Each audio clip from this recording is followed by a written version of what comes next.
Olá, turminha do meu coração. Bom dia.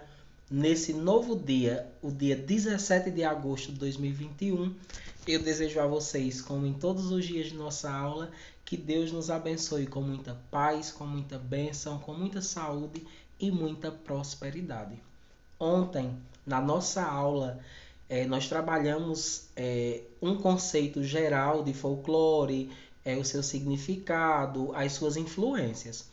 Escolhemos um tipo de literatura popular chamada de parlenda, né, um gênero parlenda, e trabalhamos 15 tipos de parlendas, com leituras, recitais, e vocês conseguiram fazer um trabalho virtual sobre um texto lacunado de parlendas.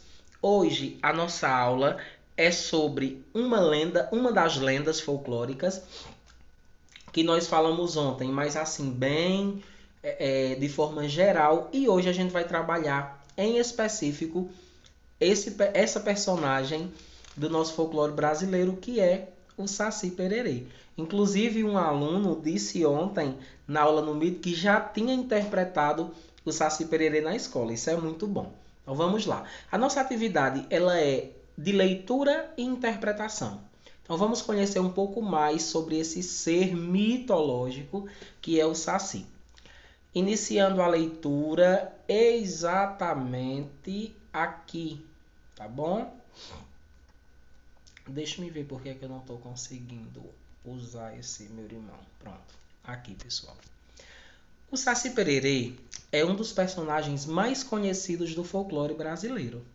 Possui até um dia em sua homenagem, que é o dia 31 de outubro. Lembrem-se disso. O folclore como um todo a gente comemora em agosto, mas o dia do Saci é o dia 31 de outubro. Provavelmente surgiu entre os povos indígenas da região sul do Brasil, ainda durante o período colonial, que a gente já discutiu muito essa questão de período colonial nas nossas aulas de história, não é? Então, nessa época, era representado por um menino indígena de cor morena e com um rabo que vivia aprontando travessuras na floresta.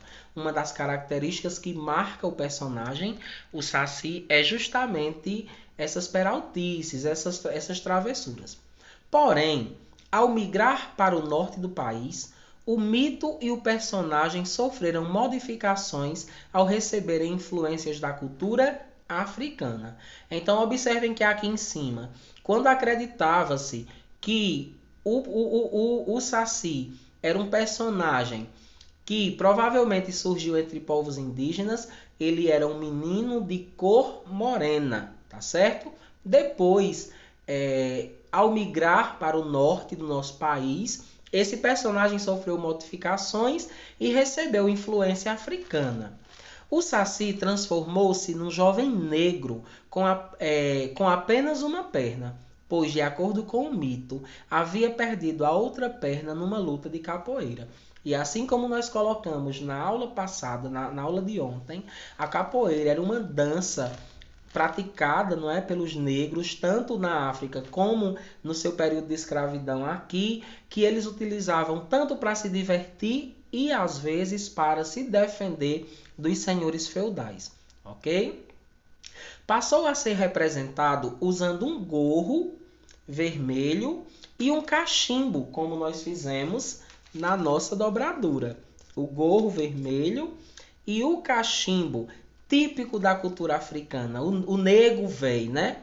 O negro velho da cultura africana, que é representado no sítio do Pica-Pau Amarelo por Tio Barnabé, né? O preto velho, quer dizer, não é negro, é preto velho. Então, esse personagem folclórico preto velho, ele é representado no sítio por seu Barnabé, e aqui o texto ele nos diz que tanto o gorro vermelho como o cachimbo também são referências a esse tipo de cultura. Até os dias atuais, ele é representado dessa forma. Então, qualquer figura que a gente busque do Saci, a gente vai encontrá-lo assim, né? De uma perna só, com um suspensóriozinho vermelho e de gorro na cabeça. Pele bem negra, correto? Continuando. Nós estamos aqui. O comportamento é a marca registrada deste personagem folclórico. Muito divertido e brincalhão, o Saci passa todo o tempo aprontando travessura nas matas e nas casas. Assusta viajantes, esconde objetos domésticos, emite ruídos, assusta cavalos e bois no pasto e etc. Apesar das brincadeiras, não pratica atitudes com o objetivo de prejudicar alguém ou fazer mal. Ele é peralta, ele não é ruim, né? Ele é traquino, como os nossos pais diriam com a gente. Diz o mito que ele se desloca dentro de redemoinhos de vento e para capturá-lo é necessário jogar uma peneira sobre ele. Após o efeito, deve-se tirar o gorro e prender o Saci dentro de uma garrafa. Existe esse episódio no Sítio do Pica-Pau Amarelo. Somente desta forma ele irá obedecer a seu proprietário.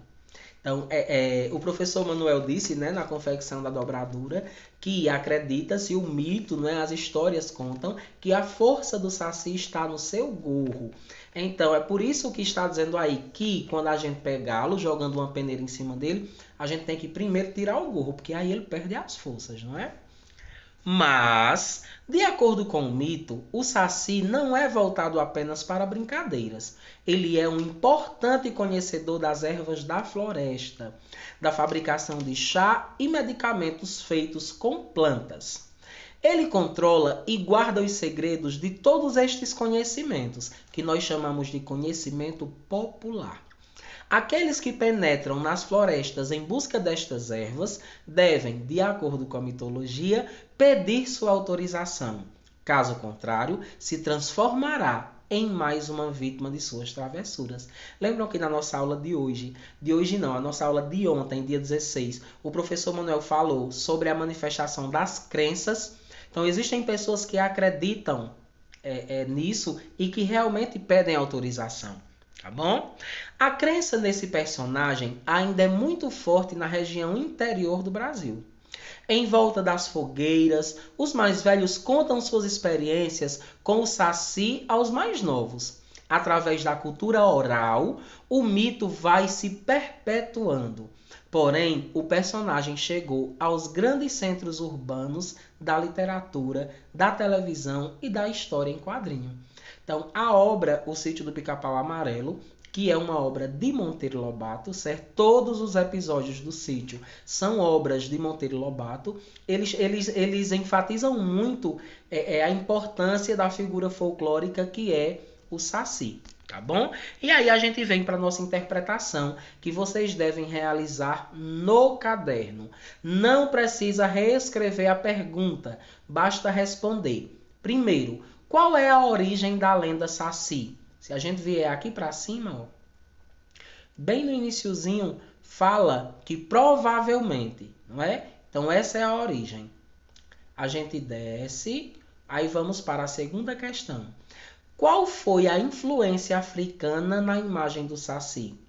Quando acreditava-se que ele pertencia à cultura indígena, como era que ele era?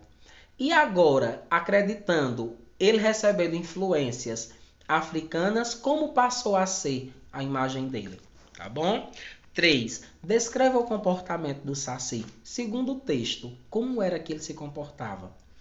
4. Cite as travessuras. Dê uma olhada no texto e observe as travessuras que ele faz e coloque aí na quarta questão. A quinta questão.